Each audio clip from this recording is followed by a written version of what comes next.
When we think about CAR T cell therapy, we look at both short-term acute toxicities. Those are the ones that the REMS, programs are in place for, right? Why the patient initially had to be nearby for 30 days, and that recently got liberalized to 14 days as long as patient's doing well. And so those acute toxicities, most commonly we think of CRS and ICANs. Now, for the majority of the CAR T products, the patient is much more likely to develop CRS than they are ICANN. So, I think to your question, generally yes, but they need to be nearby for, intervention, certainly if they develop neurotoxicity as well. The other things that can happen, both early and late, are uh, delayed blood cell count recovery.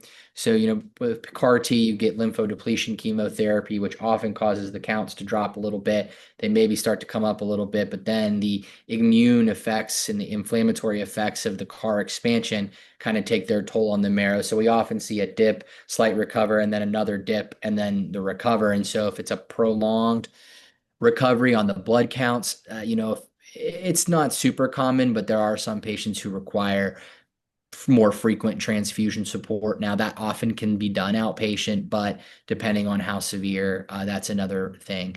But I would say, acutely, because, grade 2 and 3 plus CRS, often by definition is low blood pressure, requiring some intervention. So grade 2 being fluids, response to fluids, grade 3 requiring vasopressor medicine to support, right? That's something we need to act on quickly.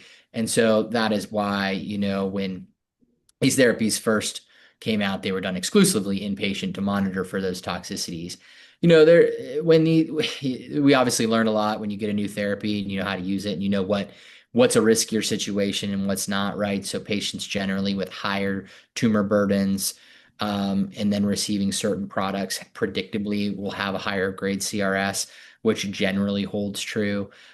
With the ability to do CAR T earlier now, especially in myeloma, we're able to often, not always, but often give the CAR T when the myeloma is under relatively good control. We have more therapies that haven't been used yet that can be used as bridging therapy, go in a controlled environment. So when you do all that, the incidence and severity of CRS comes down and again makes outpatient therapy more palatable.